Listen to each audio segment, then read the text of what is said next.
So what did Snow White call her chicken? Egg whites. Because part of the family, he lays eggs. It's rubbish. Perfect.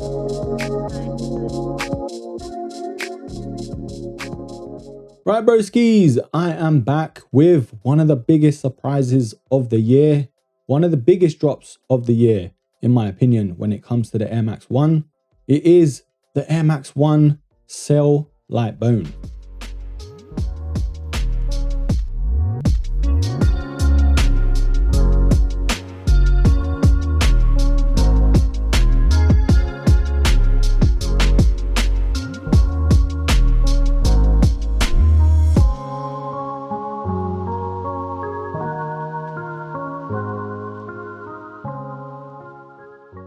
Now, I don't even know what to call this sneaker. I call it Cell Lightbone just because it is on the product sticker. I don't know what this colorway actually is called, so I'm going to run with that for now. This sneaker though, honestly, releasing on the Nike app here in the UK, I couldn't believe it. I do want to shout out to ACS Sneakers, and I'm sending you that invoice, bruh, because I was on a spending ban. But I had to get these when I saw them. Honestly, just look at them. The price was an absolute letdown though, 155 quid. I don't know what Nike were thinking. Now, I'll try my hardest to leave some purchase links down below where I can, or even the style code, so you can look out for them. But starting off with the box, there's nothing special here, unfortunately. Moving on to the product sticker though, it does say Nike Air Max 1, and the official colorway is Cell Black Lightbone. Now this colorway gives me Union vibes, and I don't know what it is. It could be that hit of yellow. This OG style color blocking, absolutely amazing. Now, I've always spoken about the Air Max 1 being a bit iffy for me when it comes to the sizing, but I've got to say I absolutely love them. I did go true to size, and it was a bit of a risk, and these ones fit perfectly. So whatever Air Max sizing you do go with normally, I would go with that. Right, broski, so this sneaker has that OG style look to it, but in terms of the materials, I was very impressed. Now, over the past 18 months or so, they've given us some fire Air Max 1s. And in terms of QC and quality of materials, these have to be right up there. We have the nubuck around the mudguard. The mid panels are in that sort of leather as well. It does look tumbled, but I don't think it's real leather. The same synthetic leather can be found on the Nike swooshes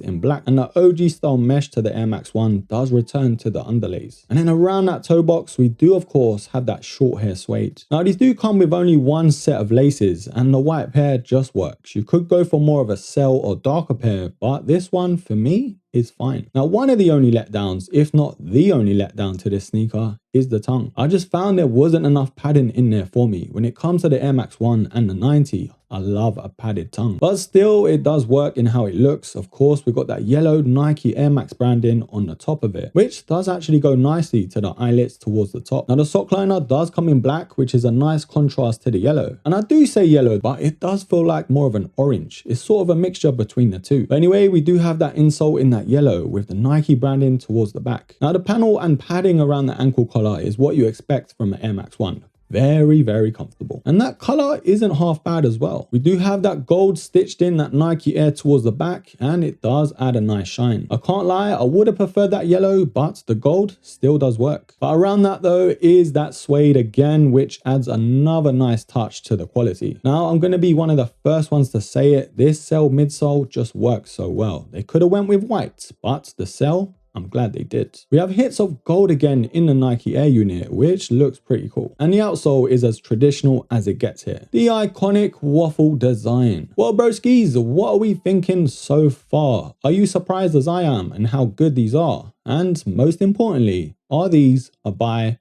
or a buy? Now, I won't lie, I did think this sneaker was going to come out on the actual sneakers app. These came out of absolute nowhere. And if I were Nike, I would have pushed these a lot more than they did. I'm not just saying it just because I picked these up recently, but this is one of the best Air Max 1s that we've had in recent years. And there have been some horror shows with QC to the Air Max 1 as well, and this pair has no worries at all. Now, of course, I can only speak for my pair, but that's just my experience. The only thing I feel holds it back a little bit is the price and the lack of padding to the tongue. The tongue isn't a deal breaker by any means. I can learn to love it, but I'm just so used to a padded tongue on an Air Max 90 and an Air Max 1. The price, on the other hand, I won't lie, might have to go Lidl, get some noodles to eat them for the next couple weeks, because That was an absolute killer. Lately, Air Max 1s have been retailing for around 145, 130, 135. So releasing these at 155, they had to give us something worthwhile. But that's the thing, they absolutely did. An amazing colorway in that OG style blocking as well. So if I have to eat noodles for the next couple weeks, then so be it. I'll just have to season my tuna. But broskies, I cannot moan at this sneaker too much because these are an absolute banger. And it was one of the most under the radar sneaker releases of the year. And especially with an Air Max 1, you kind of expect a little bit more noise. But broskies, that is enough waffle from me. You already know the answer. It is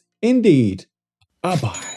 But let me know down below what you think. Is this one of the best colorways to the Air Max 1 that we've had recently? Or because of the price, was this an absolute miss? Leave it all down below and I will pin the best comment. Anyways, don't forget to tune in to the latest episode of the podcast, and I am on now. Buy me a coffee, or you can hit that super thanks down below.